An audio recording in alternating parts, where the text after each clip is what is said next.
said, I mean, there's no one like me. Trying, deep down, you trying. What's up? What's up? What's up? It's Paris Hart and Jason Williams coming at you live with another episode of the Love It podcast. Today we have somebody who's always outside, whether it's writing music for himself, for other artists, for shows, grinding in the studio, being active on social media. This guy is outside. Today we got New Jersey's very own Choyce Cincere. What up? What up? What up, family? What's going on? Appreciate you guys for having me. Seriously. Anytime. So getting into music from Jersey, what was that like? Like, how has New Jersey really helped your sound, or has it not? I would say for my starting ground, I definitely got to credit like those that were older than me. We had like this it was kind of like a Tyler Perry type of thing that we had in our old school district. And we would have like, I mean, it'd be singers that do R&B, gospel. It was like they would have like these crazy music director, Mr. Bennett. His name was Ron Bennett. He would have like these um, Tyler Perry type plays, and that's what really inspired me to want to get into like being an artist and singing, was just like seeing how um, people like and I just want to pay respects to him because he passed away last year, but his name was Kenny Morris. He was incredible. um at the time I had to be, I think I was in like fifth grade when I first heard him sing. And that for me was like the starting ground of finding my style. My voice was just through like the artists that I grew up seeing perform. And then of course, I gotta credit artists like Chris Brown, Usher, Neo, Lloyd. Like, you know, um I would say Jersey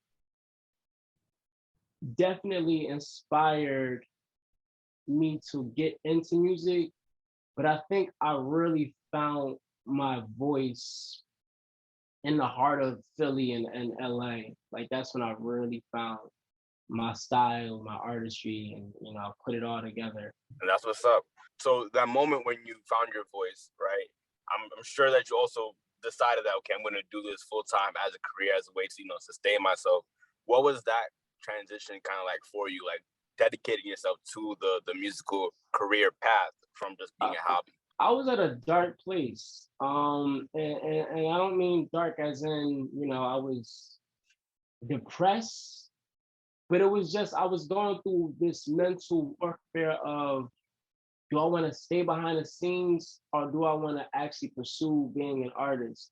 Because at that time, I was managing other talent. I was managing other talent and consulting other talent. And I was putting so much of my energy 24/7, literally all of my energy, exhausting it into them to shine. When I knew deep inside, I'm really meant to be, an artist myself.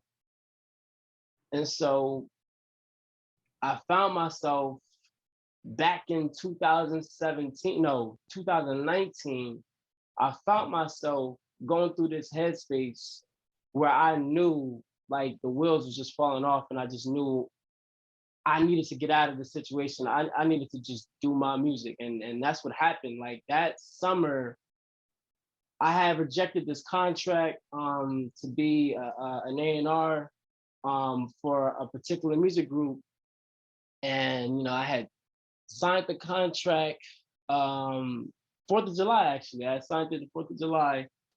And I was supposed to have it returned, sent back, finalized. And I was just like, nah, I can't do it. And then I left LA, came back to Jersey. And in that month of July is when I worked on my album, Kylie, my first project. So it was a it was a hard process to just every day wake up knowing that you're doing something that you're not even really that passionate about. You helping other people get there. And I never had a problem with helping other artists, but when it became a job, it became an obligation, it just deteriorated so much from me, Yeah, because like you have this love of music, you have this love of the art and the craft, and it's like you want to to do it. Like, you don't just want to have your hand on it. You want to be like kind of full in, and you know, you want to have your shine. You see the talent, and you're learning all these things as both somebody who was able to do the music and the A&R. So like you're developing your entire eye of the industry. It's like, yo, why not go for it? Like, I really respect that. I respect that about Yeah, you a lot.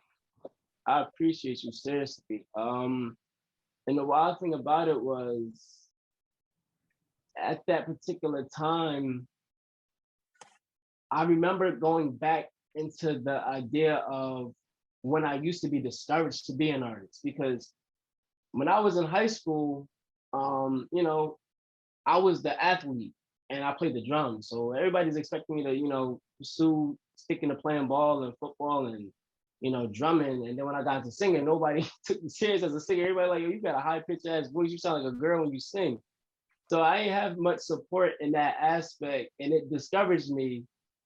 And I wasn't even going to pursue songwriting at all. That wasn't even an option. When I went to college for music, I went to study composing and music business. So I learned about songwriting, and you know, at that point, I said to myself, "Nah, I don't want to be an artist. I don't know if I'm ready to get on stage and sing and all that." And I was just way too in my head, way too discouraged. And you know, 2016, I tried it out.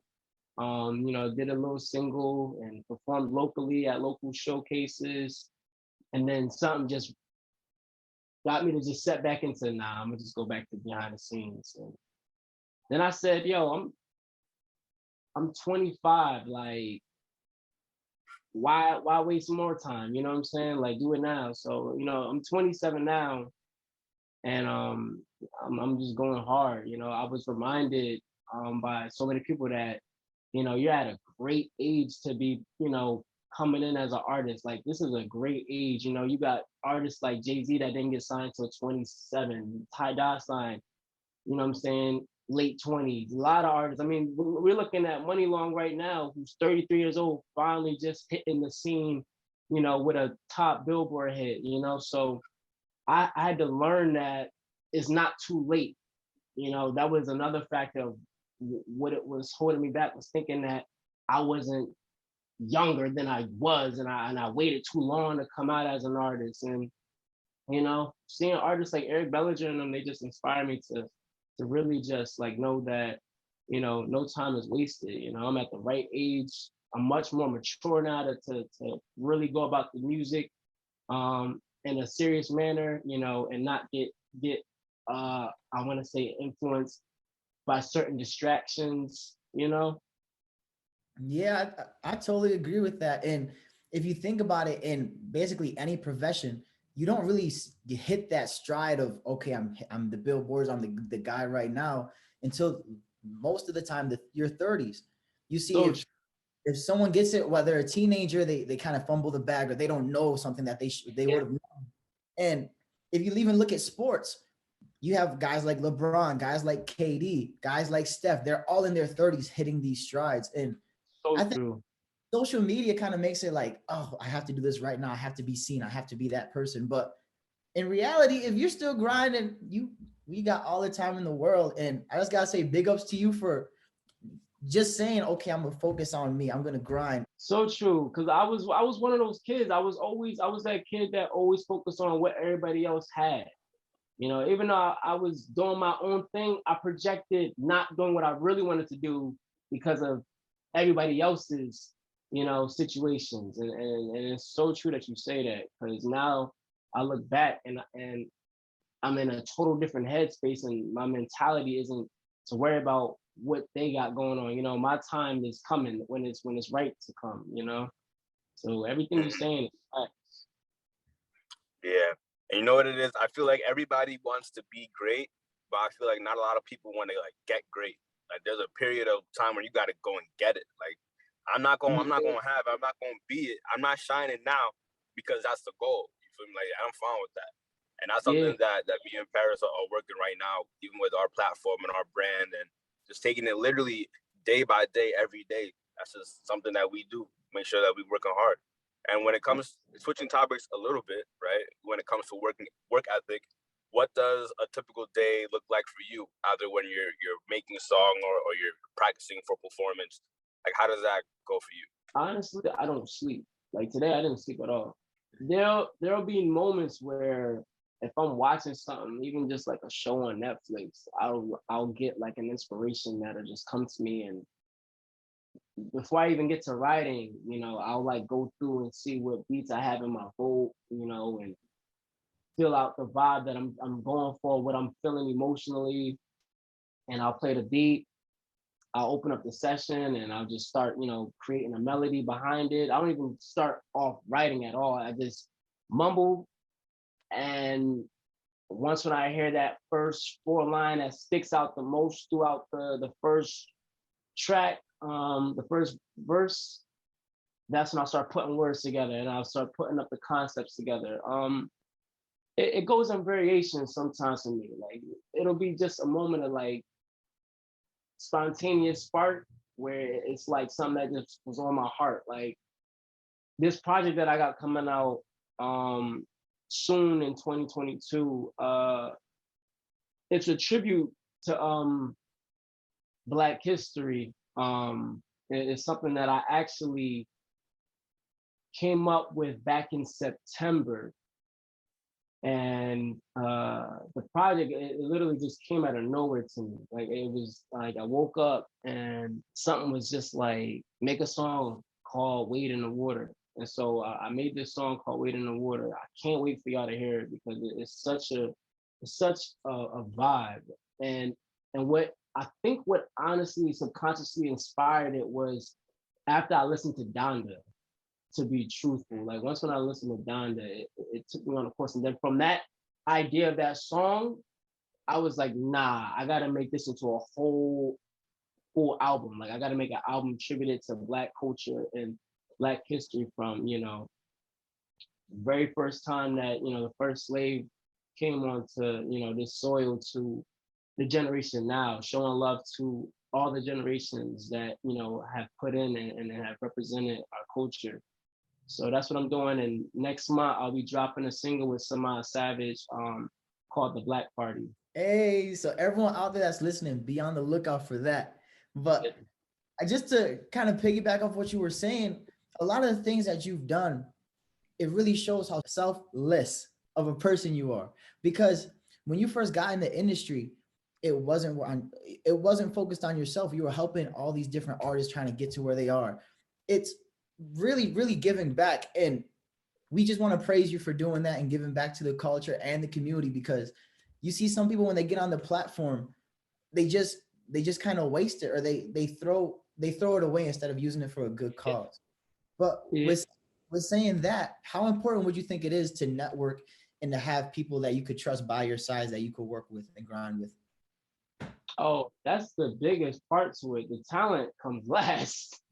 I had to learn that the hard way. Like it's really 10% talent, 90% business. And I think me being from the East Coast, we tend to be very like raw cut and cutthroat, honest. Like we don't have a problem with saying things and not caring for the consequence of what's going to transpire after that. And for me, I learned that every time I would ask too many questions, or when I would be overly critical because I thought that my talent was worth, more than what they were talking about, I had to learn the hard way that this isn't about talent. This is really just about business and who got the money, who got, relationships. So I was always a pretty smart kid in terms of,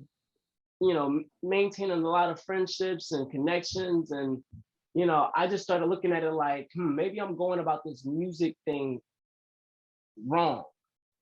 And so I started aligning myself with people in the music industry from a different angle. I didn't come off as the kid that's just trying to make it and wants to make it and please put me on. A lot of kids when they get into, and not even kids, grown men, grown women, everybody when they're trying to get into the industry, they're trying to show how much you should, you know, sign them and work with them, and they're just trying to, you know, it's the same story of, you know how the Hollywood story goes. You know, you begging for this person, waiting for this person to come and do this and that for you.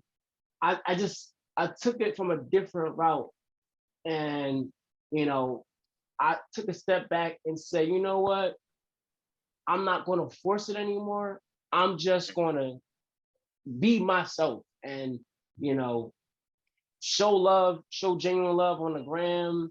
You know, not DM asking for favors or asking them to listen to my track.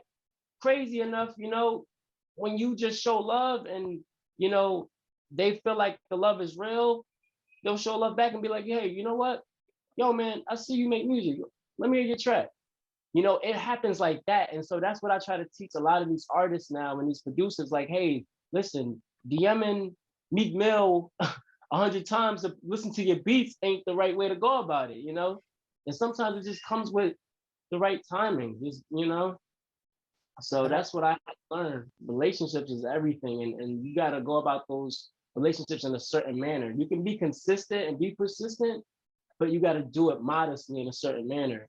You know, we all hungry out here, but it's just a way to go about it. So for all the listeners out there, I heard "Call Me" by Choyce, and I was on Spotify. I was like, oh my God, what's this? I gotta listen to it. Bro, I'm telling you, I was dancing in my house for a month straight, bopping it. I slid in his DM and said, yo, man, love the work. And that's all it takes. It comes across better when you're coming from a place of, you know, humbleness and thankfulness that music's in the atmosphere, rather than saying, yo, Choyce, like, hop on this song, man. Hop on this song. I'm a beast. You gotta check me out. And what you're saying is that's what everyone has to hear out there trying to get in the game. It shouldn't come across as survival of I need to get in the game. It should come across as what can I learn to get in the game. Yeah, nah, everything you're saying is facts. I took it from a different approach, and then that's when the doors started opening up. You know, I was at the time, I was working 3 jobs. I was working at the golf course as a golf caddy, and I was working in the mall, working at Express and Outdoor Shoes. And while I was trying to balance that, you know, I'm in college. I had matter of fact, I had left my 4-year university, had to start over, you know, went to community college while I'm doing that, trying to find time for the studio. And, you know, I'm just DMing, you know, whoever, you know, that I feel like is up there that I feel like could help me. And, you know, I just started going about it just differently, you know. I just started just posting my craft and being consistent, and then people started noticing it. Like, people saying like, yo, who is this dude? Like, damn, like, I see he play the drums, he play piano, he can sing. Like, it seems like he's writing good stuff. Like, you know. And then that's when I just started building organically those connections. You know, it comes right when you're doing it, you know, for the right reasons, and going about it the right way. A lot of us, because we know that we are very talented and gifted, but we have this tendency to feel entitled. Like, why not me? Like, I see this artist isn't even as good. Like, why not me? Like, you know, you gotta stop looking at it that way. You gotta stop, you know. 100%, 100%. I feel like when people first start getting out into like the things that they like doing, they're trying to like do it for like themselves. Okay, like if you love music, you're not gonna try to use music to make yourself look good. Like, if you love it, you gotta do it for the love of it. Like, you really just gotta like do it. Like, make the music, like make the performance, make the song, make the clothes, make the video because you wanted to, not because you wanted to be greater than. You feel me? Like you said, a lot of ego. It's just trying to big up yourself on your hobbies, on your passions. It's kind of weird use of passions, but you know, whatever. So, You're right. Just even as an example, like, this is one thing that I used to do. Like, when I would reach out to like rappers and like singers and stuff, and like, you know, try to like show them my beats or like show them that I was a songwriter, I was always trying to get paid for it. Like, I'm DMing you and I want you to pay me on top of it. Like, I was going about it wrong. So I said, nah, I'm gonna do this. I'm gonna work, I'm gonna do it for free, you know? And I'm gonna just I'm a work for free just so that you can see like I'm worth it, you know, and I'm not looking for no handout. You know, I want to just get better at my craft. You know, the money's good and all that, but I'd rather get better and show you why I'm worth this much money. I'd rather show you through my skills. Like, you know, couple years, I wasn't making no money off of writing and making beats. I was just collaborating with artists and just trying to just get my feet wet and do it by building connections through that way. Um, then after that, I started charging, a little $50 here and there, $75 here and there. And I just, the more I kept being consistently at that pace of my growth, then I eventually became worth the amount, you know. So it's definitely something that I try to tell a lot of artists and writers, producers. I like to be as informative as possible. I don't want people making the same mistakes. And some people aren't willing to give you advice on how to move in this business. But then you do have a lot of people that are genuinely looking out because they've been there before. I've been blessed to go through the people that was there for me and to go through people that wasn't there for me, because it's funny how when you're in this business, the people that you think did you so badly actually help you the most, because they help you see, they help you become more, they help you get to that potential that you're meant to be, just from the experience. Like, so when you get turned down by a label, when a label says, oh, we don't like you, or when an A&R says, oh, you're trash, or we don't think the music's gonna pop, most artists, it's funny, I was just having this conversation with a couple friends of mine yesterday and today, is most artists that are the hottest are always turned down. Always. So there is a formula to it. It's crazy. But it just happens a lot. That's a fact. So you went to college and now you're doing all these things. What was the bridge like from okay, I'm at college to now I'm in the industry? I had got exposed to the industry freshman year in college. I went to UArts, which is a pretty major, top music school. And I'm talking about faculties in the industry, students are working in the industry. I mean, I went to school with Beyonce's dancers. Like, they're in college, but dancing with Beyonce, and Jill Scott's drummer is in my class. Like, I mean, I learned that I learned I was a kid coming from a small town, like I came from public school education. These kids have been exposed to the best disciplinary schools, and they got impeccable backgrounds. I was a kid that just got in off of straight talent. I ain't getting because of nothing else at all. So it was just like, to see that it's kids in college that are doing these things in the music industry, that shocked me, and I couldn't keep up. Like, I didn't know how they manage school, and then school ensembles, and then stuff that they had to do outside of that was in support of their singer portfolio, like interning at record labels and all these different things that was so new to me.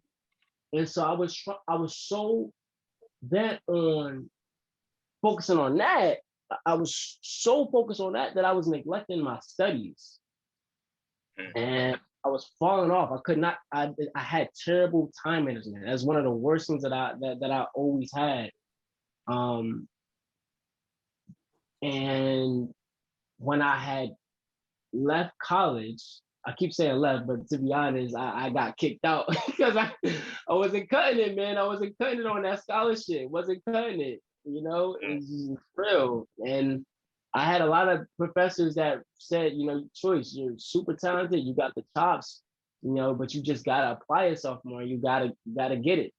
And I took a step back, went to community college, and I had took an internship in New York where they master records and they do the filming for like Nickelodeon recording sets, and they record top artists.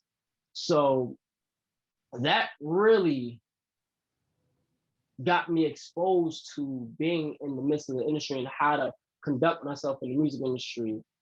And I think I'd say the bridge happened almost simultaneously at 20. Like at 20 years old, I was just doing a lot. Like while I was there at that studio and interning at the company, I was playing the drums. I was a studio session drummer, and I was still, making my beats, and I'm learning audio in terms of like mixing and mastering processes. The bridge really happened like so fast that I never got to take it all in. It was kind of like I was moving, I was doing a lot. Like when I say I was doing so much, I was burnt out. I'm spending $30 every day to go to the city, taking the train back and forth, and then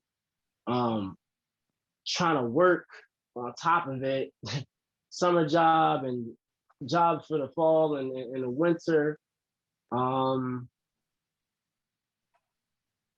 It's like you're living a double life. It's like I'm surrounded by people in the industry at my internship, and then I'm going back to my 9-to-5 jobs, which a lot of people in the music industry do. And again, that was something else that I learned. Like you got people that work at Walmart, but probably, working with Ty Dolla $ign. It's just they haven't caught their big break yet. So I think in the midst of the bridge, I didn't have much time to think at that moment of how it felt, because everything was just happening and I was just living a double life, all in one. It was a lot.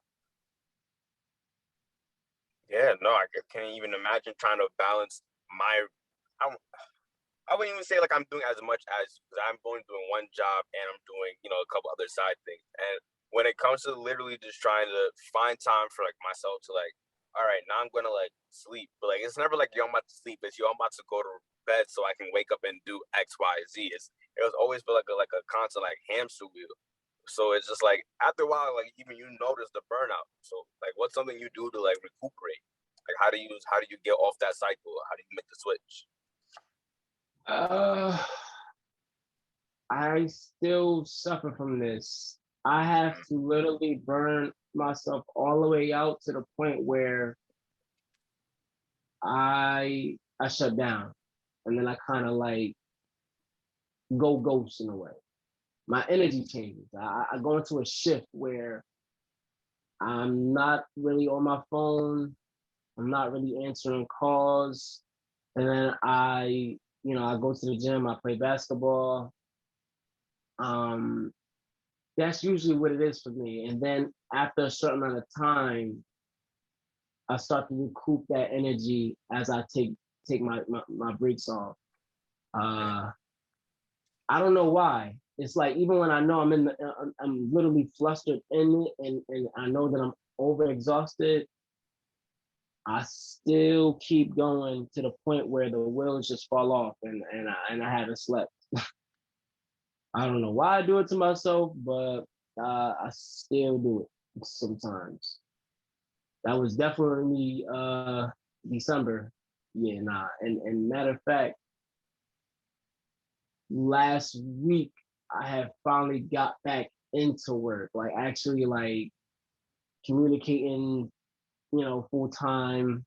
I was taking calls after what, Sunday I started coming back around, but I had took a week off.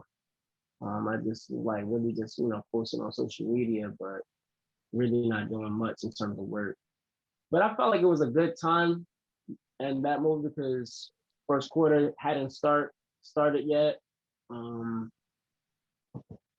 But I know that that's usually a strategy that people tend to do is, they usually just remove themselves from their phone or social media. They go on a drive, get away. Me, I have to like, I don't know, I have to just mentally just like shut everything off and just like do stuff outside of music, do stuff outside of anything that pertains to work, related to work. Man, I feel like you have to do that, especially if something like entertainment and especially music is so hard because it's not like a typical 9 to 5 job where you'll go in there, you'll get the hours, and then you'll receive what your paycheck. It's like writing a song could take days, writing a beat could take days. Any part of the process could be strenuous to the point where you're like, gosh, this has to be perfect, or this sounds a little off, or something's just not right. And it takes so much creativity and so much thought that when you have those burnouts, sometimes it's just saying, you know what, like I want to talk to my fans, but I can't today. I want to go hang out with family and friends, but I can't. And that shutdown time, honestly, is one of my favorites, man, because it's PJs, it's sweatpants, it's Netflix. I'm eating in. I'm definitely that person that would just lay down, watch TV the entire day, play ball. Nah, that's definitely me, and that's already a natural routine for myself. I usually play ball. I take 3 days out the week.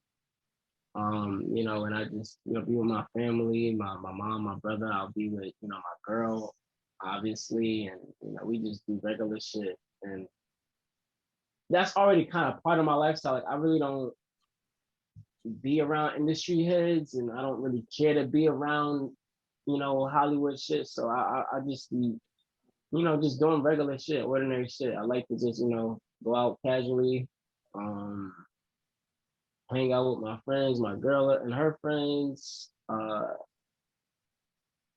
It's just that when I'm working, I gotta be always in my laptop and on my phone. And I'm blessed to be able to work from home now where I don't have to travel as much and go to these studios and stuff. So it does conflict when I gotta, take all of these calls, and then I got clients in Australia and overseas. So sometimes I gotta stay up till 5 o'clock in the morning, 4 o'clock in the morning, talking nonstop. And then I gotta tell them like, yo, listen, man, I gotta go, man. I can't I can't do it. So they'll see me, they'll be like, damn, Choyce, like, you could have returned my call, man. Yeah, I see you, posting you in the gym. And I'm like, yeah, man, it's just, I just can't right now, man. I'm burnt out. And they're like, how you burnt out? Like, I see you in the gym active. And I'm like, it's different. And, like, this shit, like you said, entertainment, it's exhausting. Like, exhausting doing paperwork, exhausting doing waiting around to set meetings and to be writing, producing, and then you gotta do all these different briefs, and all these artists are looking for this and that, and labels looking for this and that, and you gotta chase the placements. You gotta not try to do as many as 50 in a week just to hopefully get 3 played and listened to. Like this is mental warfare.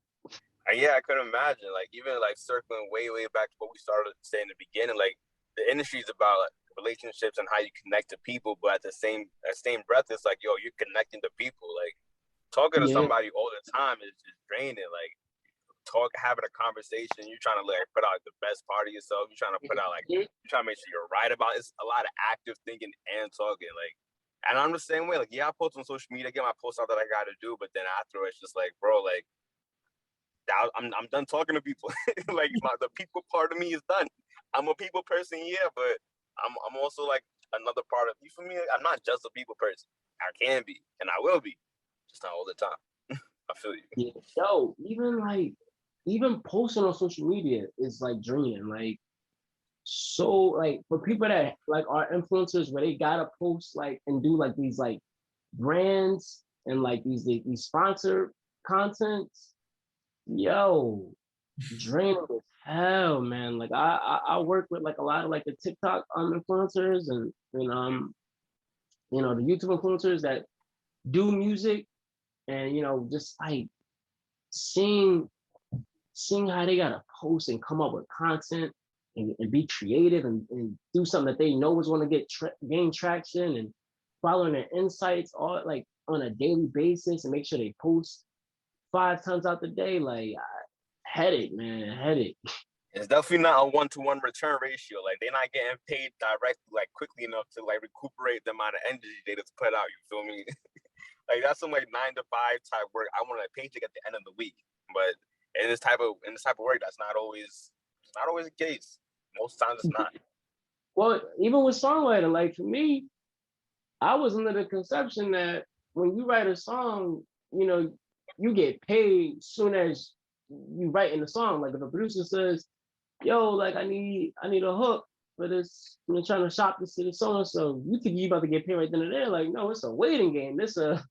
All right, we gotta write the reference track, send it out, wait for them people to get back to us. Whenever they get back to us, 2-3 months later to tell us, yeah, we like it, or yeah, we don't like it.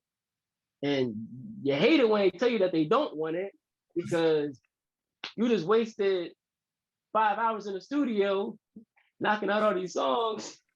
And then you gotta wait for the paperwork to come in. So now you wait for the paperwork. And then once you sign the paperwork, they could change their mind and say, "Oh no, we taking a different direction. The artist wants to do this instead." Like, so it's a gamble. It's really a gamble. That like it's different when you're talking about sync licensing. Like when you're writing music for like TV shows and film, it's always much better. Like the compensation is much better. The timing is much better. The music supervisors, they listen to it, boom, they want it, cool. Like, it's easy when you're doing songs for like movies and stuff. But when you're doing music for like labels, man, and then you gotta, this one not trying to pay you, this one telling you, "Oh nah, it's the artist's job to pay you." And then you go to the artist, and the artist is like, "Oh nah, you gotta go to my manager." Then you go to the manager, he's telling you, "Oh nah, you gotta go to the label. You gotta call the label." So now you chasing, you know what I'm saying? You just trying to figure out who got what, who's supposed to pay you. It's a hassle, man. It's crazy. It's crazy. God forbid you got to deal with other artists not other artists, but God forbid you got to deal with other people in the room that aren't satisfied with the way that the splits went down. Like, you got people in there who's probably the exec, but they ain't really doing shit. They just got, other people ghost producing and ghost writing, and they getting a bigger chunk out of it and giving you like 2%. And it's not easy. But when you get in with the right people, it becomes a lot easier to deal with. You get out of a lot of stuff. It's everybody has to go through it when they first get in. You gotta deal with the bull, man. And then you start getting to that age, and you know what I'm saying, when you're more of a veteran, you're more seasoned, and now it's like, the ropes. Now you can call shots and be like, "Nah, I'm not doing that. I'm doing it for this much." And they go, "Okay. Yeah, it's a process, man. It's like hazing. You gotta go through that hazing phase. You new, nobody knows you. You just starting out, and you gotta deal with the bull. Then once you get that representative, you get that pub deal. Now it's like, "Oh, you gonna have to talk to my publisher, because I ain't trying to hear that." But even when you in the industry and you major, you sometimes still deal with it. There'll be artists that saying they write something and be like, "Oh, like I ain't get paid for this." And now you gotta call lawyers and get lawyers involved. And I don't want to say no names, man, in particular, but they got an album coming out, and it's a major artist, but like, yo, and this isn't to be petty, like this is just to show y'all like the stuff like the bullshit that you deal with sometimes. Like last summer, no, yeah, it was like, yep, it was June. Back in June, I was assigned to write a reference track, 2 reference tracks for this artist. And the producer, you know, cool dude, you know what I'm saying? He's my boy. He was like, yeah, you know, like, we gotta make this, we gotta make these two demos for so and so. So I'm like, all right, cool. So sends me the beat and Mansion that produced Panda for Designer. So he sends me the beats. Me and my boys and the girl, my homie Gab Ramirez, that was one of the writers with me. We picked out two. Came out fire. Sent them back. He sent it to Sony. They loved it. It was like raving about how good the first one was or whatever. So it was like, all right, cool. Now everything sounds like it's green light. You know, we did our paperwork, we did the splits, all that. Weeks go by. Now it's the third following week. So, you know, I'm following up, you know, asking Mansion, like, yo, like, you know, what's going on? No pressure, just, you know, we just wanted to know. He was like, man, his team is telling us that they got a song that's already similar to that one. So I said, okay. And then he said, yeah, so they just told us to wait until the album comes out. And if you hear anything that sounds familiar, if anything sticks out that sounds familiar, contact us. So he's stealing my shit. Oh. Like, so basically, y'all didn't say that when y'all heard the song originally. When we first sent it, y'all was all in the office, whole staff raving about how fire the song is. And then come to find out, weeks later, when it's time to, you know what I'm saying, get shit going, that's when we'll say, oh, we already had a song like that. That was 2021, June. It's now 2022. And I gotta wait for this album to drop so we can all sit there and listen to the entire track list to see what the hell was plagiarized. All the listeners out there should listen to what Choyce just said, because everything that you see on TV, yes, you see the change, yes, you see the cars, yes, you see everything in the music industry that you aspire for. That means success. But the behind the scenes stuff is like every other job. There's no doctor that goes in there, does the surgery, and goes home. There's no barber that goes in there and cuts hair and comes home. Like, there's always a backside of the story that you don't see. And where this is the biggest, this industry might be by far the worst. It is the worst. I mean, even Issa Rae had publicly said it, and I was so happy to hear from someone who is that major, you know, in Hollywood, for her to even say how ugly and abusive the industry is, because it is. You know, it needs to be revamped. We need to start a start over button. It's just crazy what they make, you know, creatives go through. It's like, you know, you got the NBA. The NBA has a union. I think that it's time that the music industry creates a union for you know, creatives. And you are seeing a lot of songwriters and artists stand up and, you know, taking that independent route. You know, people like myself who have become more independent rather than corporate. So I do think that artists are in a better position than they've ever been. And now it's like the labels are kind of trying to contend with that. Like, now it's, all right, a lot of artists feel like they don't need a label. So let's just start buying up Spotify. Let's buy up all the playlists so that we can hog this and show them why they need us. You know, like, because they're still the machine and you can't change the machine. I mean, you know, they're going to have all of the resources that you want to blow you as an artist. But, you know, now artists can get on billboards in the city. Artists can get on major playlists. Artists can win Grammys and not be signed to a label. You know, like Chance showed us that, and now it's just becoming more prevalent. And so labels are trying to understand what's the new approach, because now you got NFTs. I know one artist that made $70,000 independent off of NFTs.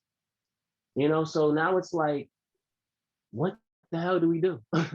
You know, and so they're trying to hog everything, man. Like, even TikTok now, you know, it's just, it's crazy, but the good thing is it's enough money for everybody to win. You know, it's just all about how you go about it. You know, and a lot of artists just gotta find that route of which to take that works best for them. You know, and I'm not against labels at all. You know, I do want my peers to understand that because a lot of them tend to feel like I'm just on my Kanye shit again, and I'm just so against. You know, I'm not. You know, because even with 360 deals aren't bad if you're the right artist. A 360 deal can be great when you're the right artist for that deal. You know, someone like a Rihanna, someone who you know is going to have that type of global market impact. It makes sense for them to do a 360.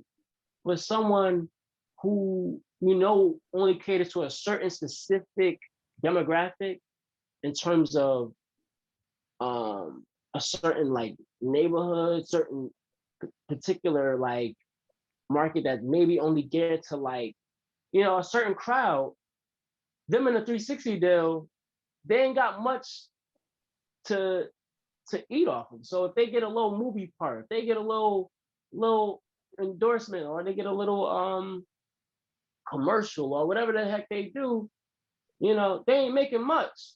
So them being in the 360 deal is putting them in a hole rather than someone that's like Drake, who you know is going to have music, you know, hitting the charts and selling like crazy globally everywhere. It just depends, you know. So what advice would you give to an artist then coming in the game that's thinking, maybe I should be independent, maybe I should be major, maybe I should songwrite? What would you tell the artist out there listening right now that's like, I want to be an artist? My advice to you artists out there, build leverage. Build your leverage. Once when you build the leverage, you can negotiate how your contract can go. If you don't have leverage, meaning if you don't have the big numbers, if you don't have the big money, you gotta have either or. You either gotta have the numbers and the resources, or you gotta have the money. But you gotta have that leverage, you know? And the more leverage you have, the better. You can put yourself in a good deal that works best for you. My advice, my second advice, is to not chase any record label. You don't need to chase a label. Let the labels chase you. That's the point of this game. You know, that's what I had to learn. Going back to what we was talking about earlier in the discussion, you know, is don't chase them, let them chase you. Let them see that you're the product, you're the talent that they need. Um, and that's so important because when you start focusing on what you got to do, you do become independent, and not only do you become independent, but you become independently sufficient as a business, and you kind of modelize yourself as a label, you know. And you see artists like the Baby and all these artists that have their own little labels and doing what they do, and Rich the Kid in them, you know. It just makes you a lot more smarter, and then you can go to that table and negotiate for a 10 million check that it's not even an advance. It's a check. That's your money because they gotta pay you because they see what you about. You know, it's just certain things that I've learned now, like just being in certain situations and seeing what artists make bad decisions, and you know, got some artists that improve from making the best decisions. Yo, I'm not gonna lie to you, man. You, for somebody who's quote unquote so young in the industry, you have a lot of wisdom. Like not even just you know some shit. Like you are wise about it. Like you apply it, you know it, and you can give it out as if you're the one who wrote it down. And we really don't have a lot of people with that kind of knowledge who are also genuine. Like I can see how you kind of fell into like the management role, and I can now see why you don't want to just do the management role. And we truly want to thank you for you know sharing that journey with us in this episode. You really are a light. I appreciate you, man. Max, and thank you for, because some people could say, oh, like the industry's bad for this or that, or the industry's good for this or that. But the fact that being an artist too, and seeing some of the things you talked about, where someone might have changed 80% of the song, I think it is, and then made it their own, and then they get away, or seeing how someone wrote a song and they don't appear on the credits because something happened along the way. And hearing everything that you're saying, it is a beacon of light. So everyone out there could just listen and say, hey, like the industry isn't you wake up one day, you go rap at your friend's house, next thing you know you're on Billboard, no worries. Like, no, there's you have to worry about the contracts, you have to worry about samples being cleared, you have to worry about syncs, you have to worry if you got an advance about recouping that ×3. If you let's say you sign a management deal, if the management is actually helping you or if they're trying to use you and paying everything back. There's so much more to being an artist that's not just being an artist. And I think the day and time that we live in today, it's like the labels have been playing catch up since Wiz, because these tapes our generation, they've been playing catch up. Yeah, and that's what's funny is they're looking at what we're doing. They're looking at what's the next thing because they don't know anymore. They were so used to where you had to walk into their office with a CD. They didn't have the power. And then what happened? Artists started getting on radio without the label. So labels started paying $5,000 weekly for you to spend their artists' shit, you know? It's a lot going on. And I did want to share, I wanted to share a friend of mine's story who's an incredible artist and engineer, and an incredible songwriter. This man is 23 years old, and he writes for artists, major artists, and he has over 50 song placements with like TV shows, and like I'm talking about big TV shows, and movies and so forth. And he's been working with a publishing company that puts music on film since he was 18. This man told me the biggest check he ever seen was $1,500. First of all, the payout that you get from TV is way more than what you will make writing a platinum song. I'm absolutely positive he made at least over $100,000 just in the easy short course of 2 years writing that company. They told him what they did was when they had him sign him, then they had him do the paperwork, and the producer that did the song with him is a part of that company. But what they did was they had him sign the, the royalty thing. And what they did was for the finalized paperwork, because something happened with the paperwork, but they forged his signature. And then when he asked about the money, because he wasn't getting no money, he was only getting peanuts. He's like, yo, like, I'm pretty sure I'm supposed to be getting more than this. Like, my songs are like on like every TV show, like on everything. They said, oh, we only give you a percentage of the we only allow you to keep a percentage of the copyright, but we get 100% of the publishing. That is not how that goes.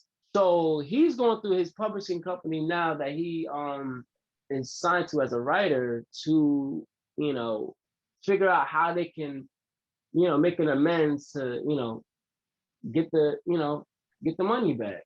The woman who is like the CEO of that publishing company just told Keith, like, you know what, Keith, like, listen, it's a lot of money to, go down that route, and it's going to be hard, and it's not going to be easy, and sometimes it's not even worth it. A lot of songwriters that get robbed and ghostwriters that get robbed, producers that get robbed, it's not worth the money, because you end up paying more than what you would have made off the song. And so what she told him was, Keith, sometimes you gotta understand that the value of your resume means more than the money. And so you having those credits, your name is on all these credits, and they're your songs, you're the artist and all of that. That is your money right there, because you can go into an office now and say, these are my accolades. And so, that is the payout that you get. You end up, you probably would have made like 100,000, but you end up now with this company wanting to pay you $2 million a check for what you're worth because of, what I'm saying, what you've built in terms of credibility, Eric Bellinger wrote 7 songs for Beyonce, didn't get paid a single dime for them. You know what I'm saying? Like, it happens, It happens to all of us. He didn't get paid for Anaconda either. I didn't even know he had, at the time when he had did that interview with Power 105, that he was part of the production. And he said it on live, like, like even myself, who's a major Grammy winning songwriter, like, I'm going through the bullshit. So to hear him say that, it just goes to show you that, you're always gonna have to deal with it, but sometimes you just gotta, it's all about preparation and just being prepared to deal with certain things and to avoid certain complications. But, yeah, like we said in the beginning, like, yo, you're gonna have to. Some people trying to be it, and sometimes you gotta get it. And in that getting, you're gonna have to go through a lot of shit. Go through a lot. You are. You gotta be ready to go through the no's too, man. That's another advice that I give people. Like, be prepared. Want the no, honestly, because when you get the no's, you can go back and be like, yo, how can I really kill him? How can I really elevate? I'm so happy I did not get into a position of getting a record deal at 22 years old, at 21. Like, I'm so happy because I had enough time to build my craft to where it's at. And I feel like I've mastered it and I still have so much more to master within it, So now me presenting a demo would be so much more better than what I sounded like 5 years ago, A lot of artists got to understand that. Like, stop rushing the process. Enjoy the process. Enjoy where you're at, because I'm telling you, when you hear your song from last year, you're gonna be like, damn, I should have put this out. I should have held on. I could have made this a lot better. I sound way much better. Facts. And man, I want to thank you for working on your craft and making it to where it is today and dropping some heat and just sharing the truth with us and letting us know, like, and letting the fans out there know too, that in any career you pick, there's problems. If music, don't overlook it. There's gonna be problems. There's gonna be stuff down the line, and it's just better to be prepared for it than to go in there blindly. So I just want to give you your praise for not only being one of the realest that we had on the show, but one of the most genuine people. So with that being said, like, where can people go out there and find you on social media? So my Instagram, that's like the only social media that I really go on, because I'm not a social media person. I'm not at all, but I gotta do it because it's part of the game. So you can find me on at Choyce Cincere. The first name is Choyce with a Y, not an I, and then Cincere with a C, not an S. And then as far as my music, I'm on Spotify, Apple Music, Amazon Music, all streaming platforms. I'm going to be dropping some projects. I'm going to be dropping my first music video very soon this year. I'm also in the process of transitioning to acting.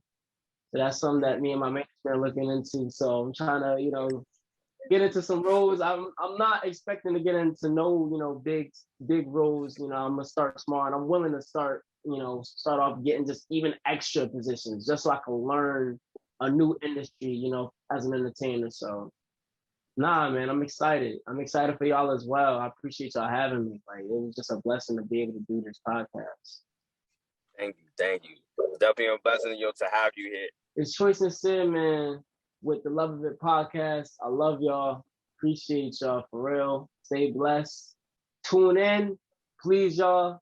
They are all the way woke, tapped all the way in on this, and they showing love to everybody. So reach out to them, see what they got going on, because it's a lot of knowledge that they're going to be putting out in the world,